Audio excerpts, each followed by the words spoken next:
guys, welcome back to my channel. I'm so excited that you're here, and I'm so excited to share my birth story with you guys today. I hope you enjoy it. I'm a little bit nervous to share it because it is, a vulnerable thing, but I'm also excited to share it. So let's just hop right into it. So if you know me, or like my closest friends could confirm that I am terrified of child labor. I've been terrified of it for like ever. It's like it is my biggest fear. It was my biggest fear. And so that's just like to preface the story a little bit. So about halfway through my pregnancy, I was like having really bad anxiety attacks and just getting really like terrified and nervous, and that's all I could think about was giving birth, and I wasn't enjoying my pregnancy. And so I decided that I was going to start speaking life over my pregnancy. So during my daily devotional time, I was journaling 2 positive affirmations a day, just of like, you can do it, you're strong enough for labor, your body is, meant to do this, just positive things to speak life over it. And I'm honestly so thankful I did that, because I think it helped me just like relax and just take the worry and stress of labor and just focus and enjoy the pregnancy. It was so important that I did that, because it truly, like, a weight was just lifted off my shoulders every single day, just speaking positive things over it, because I was terrified. And I'm not saying that it's like, oh, magically gone away. I was ready to have the baby and no fear, because I still had a lot of fear, but I was just trusting that the Lord was going to take care of me and that it would be all right. So if you're a mom out there and you're about to have a baby, speak life over your pregnancy, because it truly helped me so much, and I'm grateful that I did that. So anyways, to start my story off, I want to talk about my doctor, who we literally love. She was a godsend. She was just like very relaxed, and that was what Brett and I needed, because we were so like uptight and nervous. Like, this is our first time doing this, we don't know what we're doing. And she just like brought a peace to both of us, and it was just like the best thing ever. So my doctor was on rounds at the hospital when I was 39 weeks pregnant. And so I'm like, come on, Braylon, please come this week, because that was another thing that was just like a huge thing. That I really wanted her to deliver Braylon, because I knew that that would help relax me and not make me super anxious of having, like a stranger doctor instead of my doctor, who I've had, appointments with for the past 9 months and gotten to know and built a great relationship with. So she was on call till Thursday, and I was checked in on Wednesday night. So thank you, Jesus, that was an answered prayer. So it was Wednesday morning. I was having contractions that like whole week before, and that Monday I got my membrane swept, and I don't think that really worked, but because it took a couple days for my body to actually go into active labor. But I was having contractions like every single hour after I got my membrane swept, but they just weren't consistent. But Wednesday they started getting like super consistent. And so I was going on like walks and bouncing on my ball and just doing anything I can to progress labor, because at this point I'm like so anxious. I'm ready to meet my baby. I'm just like, okay, I'm ready, let's do this.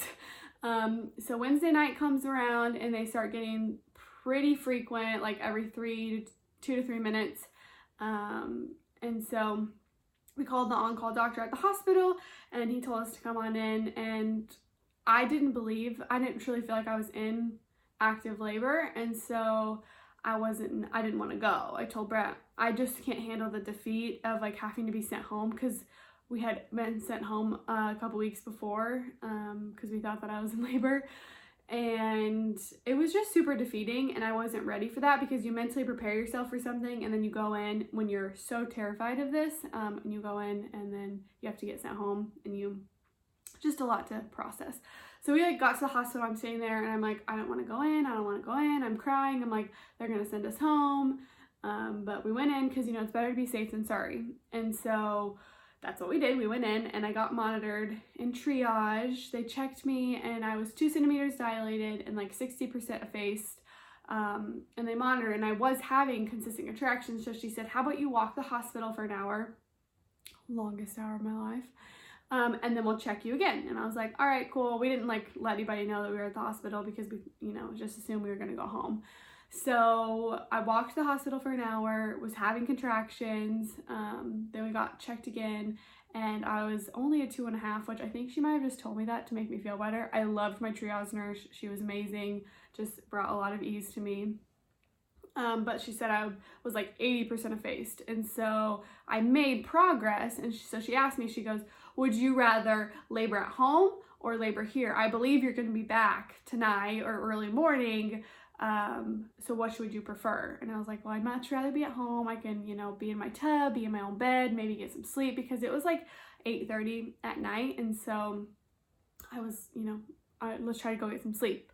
So she's like, all right, I'm gonna go check with the doctor and we'll get you guys all squared away. So we're like, all right, we're going home. It's okay, it's happening. It's just a slow process. And so she comes in and she's like, all right, doctor decided you're being checked in. And Brett and I are like, what? Like, we went from 0 to 1,000. It was crazy. Because, you know, you process like, okay, we're going home. That's fine. No, we're being checked in. What? And so they they put us in our room, which is like, oh my gosh, this is where I'm having my baby. Like, what? I'm going to meet my baby in this room. This is crazy.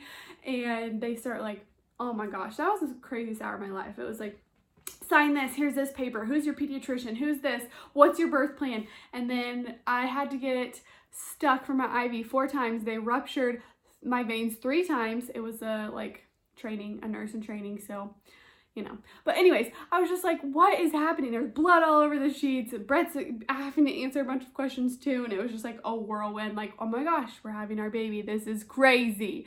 So I texted my bestie girl, Katie, who took all of our photos, which you will be seeing, or maybe you've seen some, during my labor and delivery process. And so she was there. I texted her like, hey, it's happening. So she drove up to the hospital.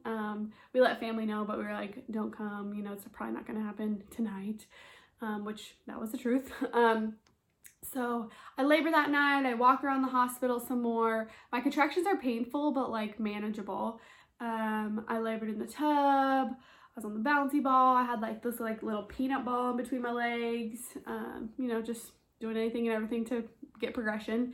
And then my doctor was going to be there at like 7 a.m. And so my nurse said I had never checked me. So I didn't know if I had made any progress, but my doctor checked me whenever she got in there. So they started a bag of fluids, and then they started Pitocin, and then my contractions got a little bit stronger, still manageable. Then my doctor came in and broke my water, and that's when, oh, the party started. It started. When she broke my water, those contractions were like, it was, thank you, Jesus, for epidurals. That's all I gotta say. If you're a mom who can do it without medication, you're amazing. You're a superhero. I'm not one, and that's okay. Had these contractions, was really struggling to breathe through them. My nurse, I can't say enough about my nurse, so crazy. Also got sick. She was actually my neighbor as my childhood neighbor when I grew up. So it was just such like a relief when I watched her walk in. I'm like, wait, what? You're my nurse? It was such an answered prayer, just like an ease and a calm, like somebody familiar, a familiar face going through this like thing that I'm so terrified of. I have so much anxiety about. And she was just like phenomenal. She's like talking me through the contractions. She's texting or messaging or whatever the anesthesiologist. So he comes down to the epidural, which is also like one of my biggest fears. Oh my gosh, like just terrified of it. But I was in so much pain that I didn't even like process what was happening, because my contractions were like so close together, and I literally was just like, do anything, like give me this epidural now. But it was a struggle because since my contractions were so frequent, and like my natural reaction when I was having contractions was to like, you know, hinge back, and when you're getting an epidural you have to hunch forward. And so I was like trying my best not to move. Took him a couple tries. He was getting a little mad at me. I tried my best. I really did. I was just in so much pain. Like, I couldn't even process what was happening. I was just doing the best that I could. So we got the epidural in. He left. When he left, I was like, I love you. You can come back anytime. And this is like probably my favorite part of my labor and delivery, was like just after the epidural, things were relaxed. There was like the lights were dim. You know, I was running on no food, no sleep. About to meet my baby. I have all these emotions. Family was coming in and out to check on us. And it was just really relaxed. I progressed like a centimeter an hour. It was wonderful. I couldn't say anything better about it. And then we got to the pushing part. My doctor came in and checked me. She was like, all right, it's time to start pushing. And I was like, all right, let's go. Let's do this. And she checked and she was like, you really don't have that far to push. She literally was like, you have like this much to push. He's really, really low. And I could feel that he was really, really low. So I was like, all right, sweet. How long do like first time moms push? She's like, usually 45 minutes, but I would be surprised if you didn't push that long. And I'm like, okay, sweet. But she also said like, you never know. I would be surprised if you did though. And I'm like, sweet, all right. So we start the pushing process, and I feel like it's going okay. I'm working so hard. They're telling me I'm making progress, and maybe I truly was.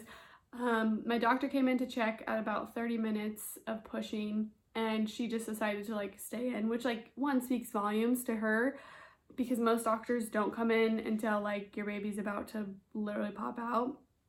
And he was not about to pop out, but she decided to stay, and that was wonderful. So, you know, working so hard. Pushing was literally the hardest thing in the entire world. I was using every single ounce of energy that I had to push Braylon out. And, you know, I'm pulling back my legs. I'm just like using every little bit of energy that I have left in me. And I had probably like an hour and a half in, I'm like, what's going on? Why are we still doing this? I literally kept asking my nurse, like, what am I doing wrong? What can I do better? Like, I don't understand. Everybody's saying he's so low, he's almost here, but I've been pushing for an hour and a half and he's still not in my arms and I'm exhausted.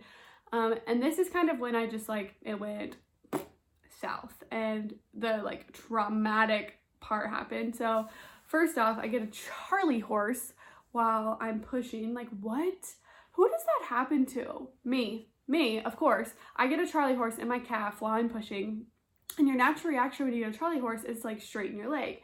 And so that's exactly what I did when I got the Charlie horse, and he like slid back in. So I just like lost a ton of progress that I had made. And one, it was just like super painful. And this is when I feel like my epidural was like worn off, because I could feel everything. And if I got that Charlie horse and could feel it to its full extent, you're not supposed to feel it. Like, your legs are numb whenever you have an epidural, and they were numb at the beginning. So I think because my legs were up for so long and I was pushing and moving so much that it had just like worn off, and I was feeling everything, so much pressure, so much like pulling pain. So got that, and then we pushed a couple more contractions, and I'm just like, I broke a fever. It was just like, you know, I'm done. What else can we do here? We're going on 2 hours of pushing and I'm truly exhausted. And she said, well, it's too late for a C-section. I think we're gonna have to use the vacuum to do a vacuum assisted birth. And I knew what that was, and I was, you know, at that point I'm like, do whatever you have to do to keep my baby, you know, get him into this world healthy, because his heart rate was dropping, because I think we were both stressed.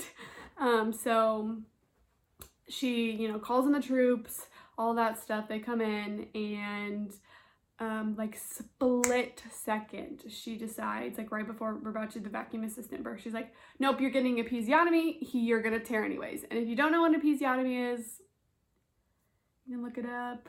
It's not fun. Yeah, so she had to make some extra room to get him out, and he was out within a couple pushes after the episiotomy, which I remember all of that, like feeling all of that. And she literally had to pull him out because he was stuck. So the way that my body bone structure is, he was just stuck and he couldn't get out. It wasn't me, it wasn't him, it was just literally he was stuck and he couldn't get out. And so obviously, like, do whatever you have to do to me to get him out healthy. But this is like when it got, I mean, I was just like, whenever first time moms like see their baby for the first time, you know, she gets them out, they lay them on their chest, they talk about this like bliss and like, oh my gosh, everything's great in the world, and you know, you don't even recognize or feel anything. And that did not happen for me, and it's probably like honestly the saddest part about my birth story. It took me a while to like truly feel that bond with Braylon because I was so overwhelmed. And well, because I got the episiotomy, homegirl had to get a lot of stitches. As many stitches as we have fingers and toes. I asked my night nurse that, which shout out to you, love you. I asked my night nurse, like, I'm just curious. And she told me, and I was literally like, what? No wonder I'm in so much pain. And no wonder that whole time my doctor was stitching me up, I couldn't even bond with my baby because I was in so much pain. It's like the longest 15 minutes of my entire life. Like, I was trying not to like cry and scream in pain because Braylon's on my chest, but it was just, I was overwhelmed with like exhaustion and defeat, and like I was losing so much blood. Like a nurse came running in, like it's like, I'm giving you the shot, and like gave me a shot in my leg, and I'm just like, this is my worst nightmare. Like, this is what I was fearing, this is what I was anxious about, you know, all of this is happening and I'm not getting to, you know, truly enjoy Braylon. And I really truly did not bond with Braylon until later that night. He was born at 4:11 p.m.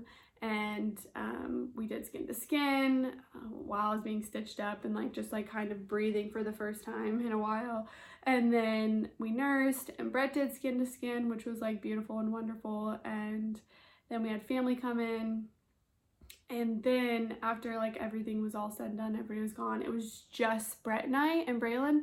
That's when I felt like I got to do some more skin to skin with him, and that's when I felt that bond that I was looking for whenever I met him. But I think because it was just like so traumatic from after an hour and a half of pushing, that it was just so hard for me to like process everything that was happening, and I was just in so much pain. I don't know, you know, how much of the epidural wore off or all those things, but it was just a combination of everything, and it was hard and really defeating and the most painful thing in the whole world. And my biggest fear did live up to it, like it lived up to it. But I would do it again and again and again for Braylon, because once you see your baby and you meet your baby, you don't forget the pain. Some moms, you may forget the pain. I didn't forget it. I feel like a warrior. I feel like I can conquer anything now. It was the most empowering experience. I may have been so terrified of it. I've also never been so proud of myself. I did it. I conquered my biggest fear, and I got the best gift of all through it. So I'm thankful for my little buddy Braylon. Recovery was super tough for me because of the episiotomy. It took me a lot longer to feel like myself again. And I'm gonna do like a postpartum video, so I'll get into that later. But yeah, that's my birth story. My little buddy Braylon joined us on August 22nd at 4 p.m. He was 7 pounds, 13 ounces of perfection and really hairy, which so was I. So dark hair. He was amazing, and I will do it again. I was not scared all the way to not do it again. But anyways, thank you so much for watching this video. I hope you enjoyed my birth story, and I'll see you in my next video. Bye!